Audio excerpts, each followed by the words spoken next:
আমার ভাইয়েরা, আপনাদেরকে ছোট্ট একটা ঘটনা শোনাই। আব্দুল্লাহ ইবনে মুবারকা রাহিমাহুল্লাহ অনেক বড় মাপের একজন আলেম ছিলেন। তার জীবনের মধ্যে এমন একটা ঘটনা পাওয়া যায়। আগের যুগের আলেমেরা প্রত্যেক এলাকায় এলাকায় ঘুরতেন। এখনকার সময় বিভিন্ন মাদ্রাসা মসজিদ, ওই সময় এরকম মাদ্রাসা ছিল না। যদিও মসজিদ ছিল খুব ছোট ছোট, চিনাটা অনেক কষ্ট হয়ে যেত। আব্দুল্লাহ ইবনে মুবারকা তিনি এলাকা এলাকা ঘুরতেন এবং মানুষের কাছে কোরআন হাদিসের কথাগুলি বলতেন। একটা জায়গায় তিনি তার সন্তানকে নিয়ে গেলেন তার এলাকার ভিতরে। যাওয়ার পরে ছোট্ট মানুষ কিছু বোঝে নাই, একটা বাড়ির মধ্য থেকে গোস্তের ঘ্রাণ আসলো। সন্তানটা দৌড়ায়া ওই বাড়ির মধ্যে যায়া গোস্ত চাইলো, ব্যক্তিটা গোস্ত দেয় নাই। অনেকবার বলার পরে ব্যক্তিটা ওই ছোট্ট বাচ্চাটাকে ঘর থেকে বাহির করে দিয়েছে। আব্দুল্লাহ ইবনে মুবারক রাহিমাহুল্লাহ তিনি সন্তানকে জিজ্ঞাসা করলো, কি হয়েছে তুমি আমাকে বলো। সন্তান সব কিছু বলার পরে আব্দুল্লাহ ইবনে মুবারক সন্তানটাকে নিয়ে ওই বাড়ির মধ্যে উপস্থিত হলেন এবং বললেন, আমরা বড় হয়েছি, ওই সন্তানটা তো ছোট মানুষ, কিচ্ছু বোঝে না, আল্লাহর ফেরেশতা ঘর থেকে কেন বাহির করে দিয়েছ? খাবার দিলে দিবে, না দিলে নাই। আমার ভাইয়েরা, কথাটা একটু মনোযোগ দিয়ে শোনেন, যেই কথাটা আমাদের জন্য বেশি প্রয়োজন। আমাদের যাদের টাকা নাই, পয়সা নাই, অর্থ নাই, কিন্তু কাবা ঘরে যাওয়ার জন্য অনেক অন্তর আমাদের কাঁদে। ছোট্ট ছোট্ট কিছু আমলের কারণে আল্লাহ তাআলা আমাদের আমল নামায় একটা হজের সওয়াব দিতে পারে। যেই হজ পালন করলে কাবা ঘরের ভিতরে অনেক কষ্ট করে একটা হজের সওয়াব পাওয়া যায়।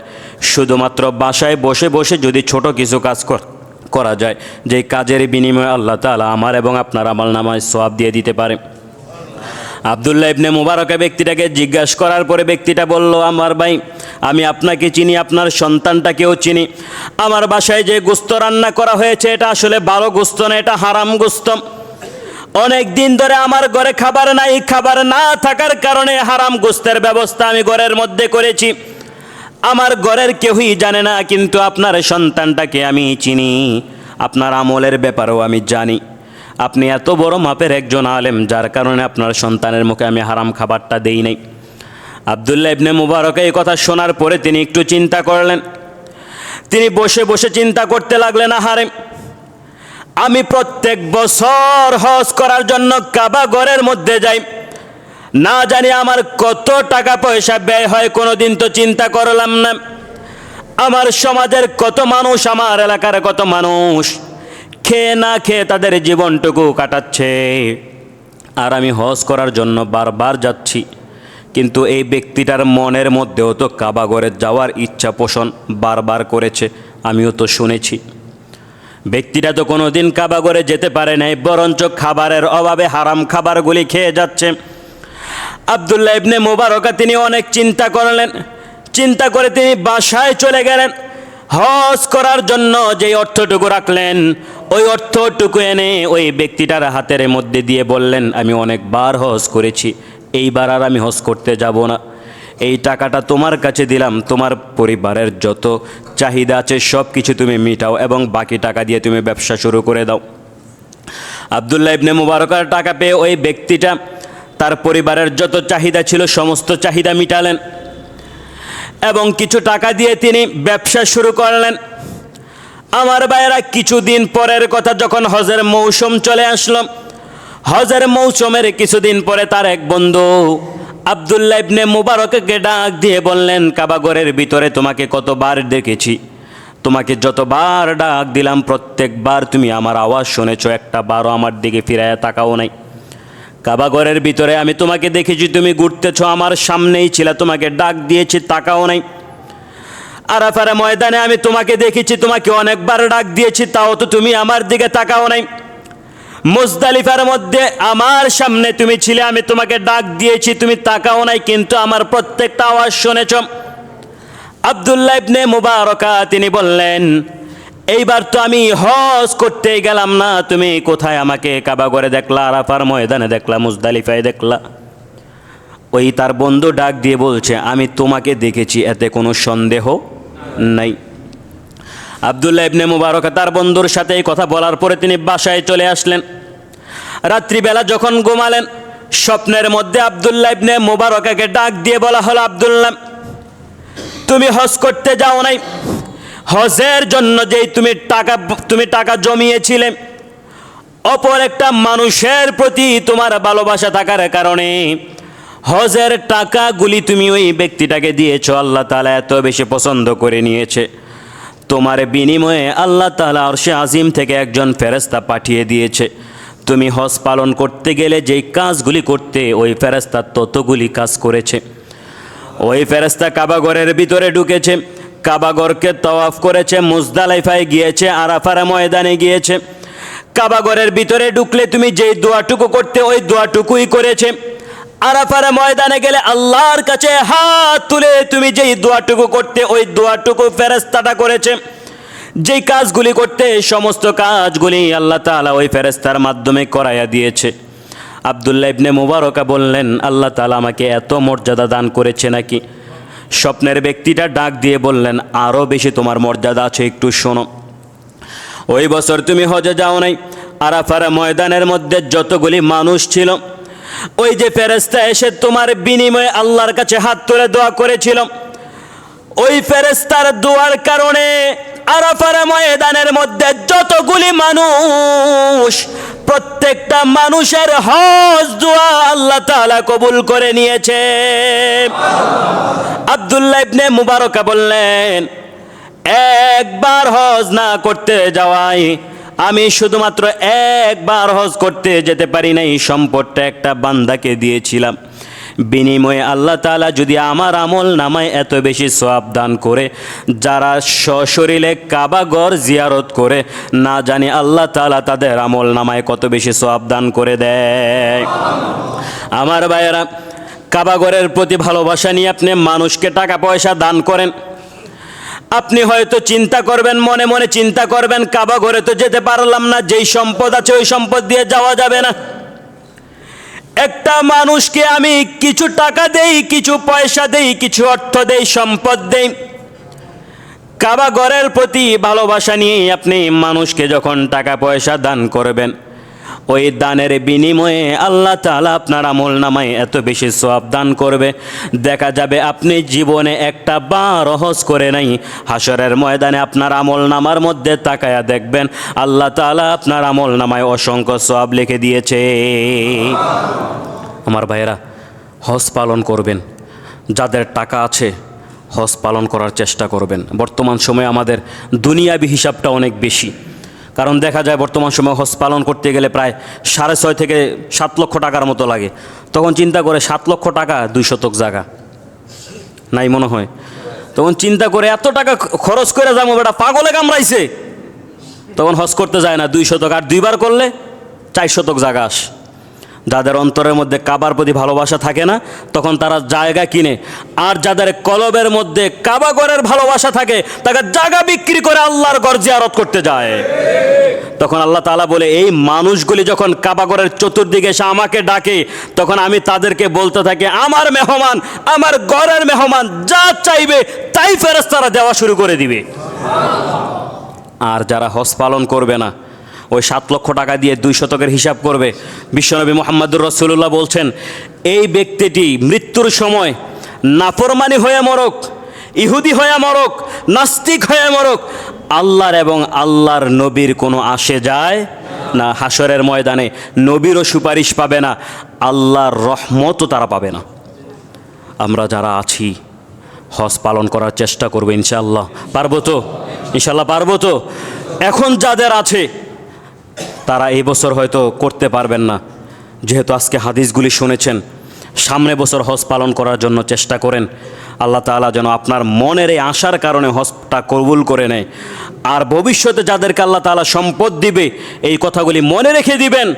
টাকা হওয়ার পরে জায়গা পরে কিনবেন, টাকা হওয়ার পরে সম্পদ পরে যোগাবেন, আগে কাবাঘরের ভিতরে যান, টাকা জমায়ে কত শান্তি পাবেন। যারা কাবাঘরের মধ্যে গিয়েছে, এই যে মানুষগুলি, তাদেরকে একটু জিজ্ঞাসা করে দেখেন তো, যে কাবাঘরের মধ্যে যে গেছেন কতটা শান্তি লাগছে, একটু জিজ্ঞাসা করেন। এই মিষ্টি মিষ্টি চিনেন? খাইতে কেমন লাগে? কথা বলে না, মিঠা লাগে না? এখন যে মিষ্টি জীবনও খায় নাই, হেতেরে যদি কোন বেটা এই মিষ্টি খুব মিঠা লাগে, খাইলে একটা আনন্দ পাওয়া যায়, খুব মিষ্টি, হেতেরে যদি আজীবনও বুঝান মিষ্টির স্বাদটা কেমন বুঝবে? কথা বলে না। দুইজন ব্যক্তি একসাথে বসে রয়েছে, দোনোটাই, একটা অন্ধ আর একটা কথা বলতে মুখের মধ্যে আটকায়। তো জিজ্ঞাসা করছে, কিরে তুই আজকে কি দিয়া খাইছিস? কই দুধ খাইছি। তো অন্ধ বলতেছে, দুধ কেমন রে? কই সাদা। কই সাদা কেমন? কই বগার মতো। তো পরে চিন্তা করতেছে দইরা, কয় এ তুই বগাটা যে খাইছস তোর গলার মধ্যে আটকাইছে না ঠ্যাংগুলা মুখগুলা? তো হজের মধ্যে গেলে কি যে শান্তি, এটা বলে বোঝানো সম্ভব না। অন্ধরে যেরকম সাদা কি এটা বোঝানো যেরকম সম্ভব না, যে মিষ্টি জীবনে খায় নাই মিষ্টির স্বাদ কেমন এটা যেমন তাকে বোঝানো সম্ভব না, যারা কাবাগরের মধ্যে যায় নাই কাবাগরের মধ্যে স্বাদ কেমন এটাও বোঝানো সম্ভব না যারা কাবাগরের মধ্যে যায় নাই। বুঝতে পারছেন? যাওয়ার চেষ্টা করবেন, কাবাগরের প্রতি একটা ভালোবাসা রাখবেন। আর কিসের টাকা কিসের সম্পদ, আল্লাহ তাআলা এমন একটা সময় আসবে আপনাকে দিয়েই কাবাগরের মধ্যে নেওয়াবে। অসংখ্য ধনী মানুষ আছে তারা কাবাগরের মধ্যে যায় না, এত কষ্ট খাইয়া না খাইয়া, আর কি যে পরিমাণ কষ্ট করতে হয়। কয় এত কষ্ট করবো কি এর লেগা? কয় আমার বদলি 60 জনে পাঠাই দে। হ্যাঁ টাকার কারণে যাইতে পারে না, কিন্তু যে 4 জন যায় তার মনের মধ্যে কাবার প্রতি ভালোবাসা থাকার কারণে ওই ধনীরে আল্লাহ তাআলা হজ না করায় তার টাকা দিয়ে আল্লাহ তাআলা গরিবগুলারে করায় দেয়। আল্লাহ তাআলা আমাদের সবাইকে কবুল করেন, সকলে বলুন আমিন। আমরা সবাই ইস্তেগফার পড়ি, আস্তাগফিরুল্লাহ রাব্বি মিন কুল্লি যামবি ওয়া আতুবু ইলাইহি, লা হাওলা ওয়ালা কুওয়াতা ইল্লা বিল্লাহিল আলিয়্যিল আযীম। তো বলতেছিলাম কাবাগরের প্রতি ভালোবাসা, কাবার প্রতি বিশ্বাস, কাবার প্রতি মানুষের মনোযোগ, ভালোবাসা, এইগুলি একটা সময় ব্যক্তিকে অনেক সম্মান বাড়ায়, মর্যাদা বাড়ায়, তার বরত্ব বাড়ায় দেয়, তার অবস্থান বাড়ায় দেয়, মর্যাদা বাড়ায় দেয়। আপনি দেখবেন অনেক সময় অনেক মানুষ এমন থাকে যে তারা দুনিয়ার মধ্যে এমনভাবে চলাফেরা করে, অথচ দেখবেন ঘরের মধ্যে ঢুকলে আপনার মায়া লাগবে, হারে এই ঘরটার মধ্যে কেমনে থাকে রে, ফুটা থাকে ঘরের মধ্যে, বৃষ্টি আসলে বিছানার মধ্যে পানি পড়ে। দেখবেন গ্রামের মধ্যে কি আনন্দ নিয়ে চলাফেরা করতেছে, কি হাসি খুশি। এই হাসি খুশিটা আসে কিছু কিছু ব্যক্তিদের যখন মসজিদের প্রতি ভালোবাসা থাকে। যে ব্যক্তির মসজিদের প্রতি ভালোবাসা থাকে ওই ব্যক্তিটার ভালোবাসা কাবাগরের প্রতি হয়ে যায়। সুবহানাল্লাহ।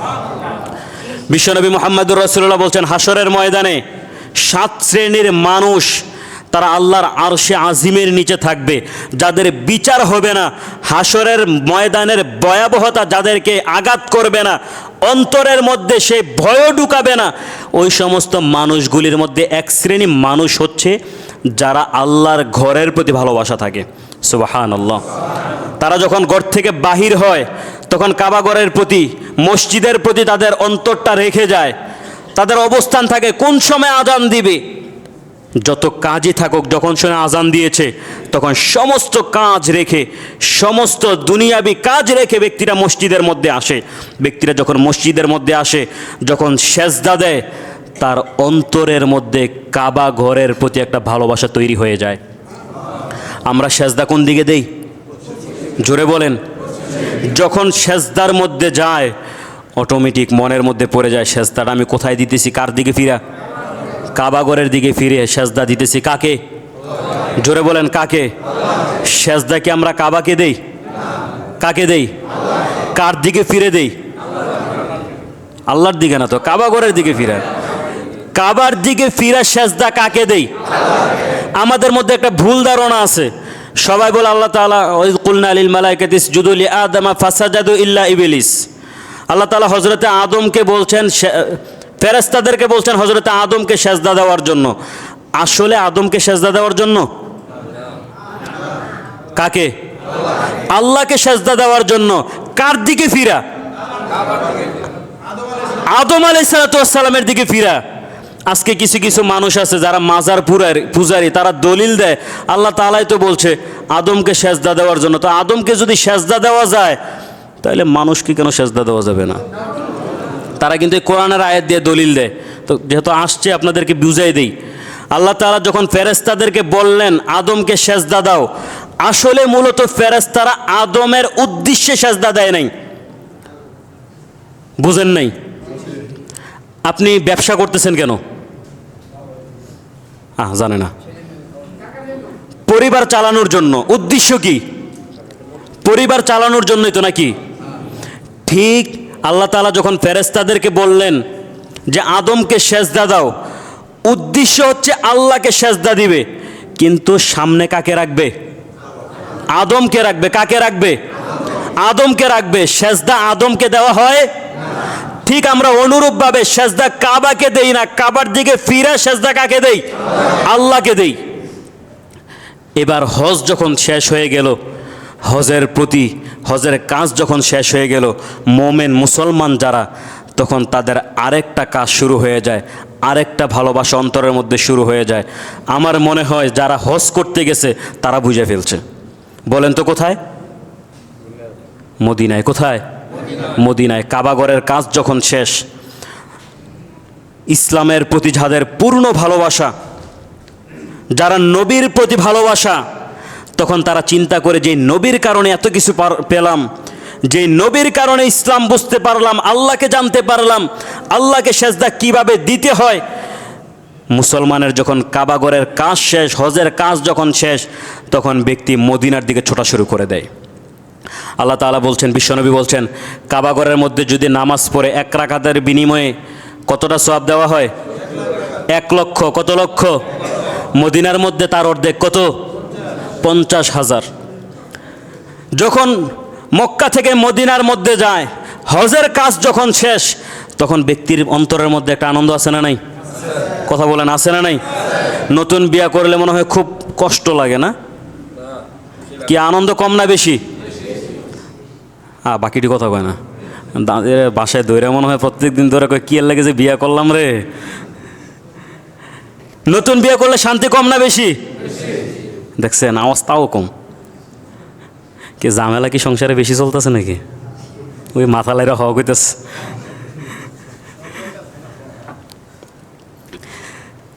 বিয়া করার পরে আনন্দ আর কতটুকু থাকে?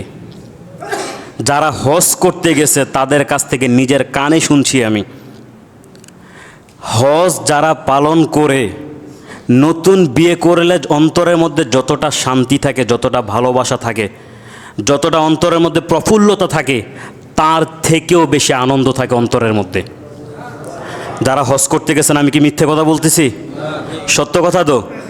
কত বেশি এটা মানুষকে বোঝানো সম্ভব না। আর যখন মক্কা থেকে মদিনার মধ্যে যায়, আনন্দ কম না বেশি? জোরে বলেন, কম না বেশি? নবীর প্রতি যাদের ভালোবাসা বেশি, তারা কাবাগরের কাজ যখন শেষ হয়ে যায়, এমনিই তো তারা আনন্দের মধ্যে আছে, কাবাগর থেকে যখন মদিনার মধ্যে যায়, তখন তারা আনন্দের সাগরের মধ্যে তারা সাঁতরাতে শুরু করে দেয়।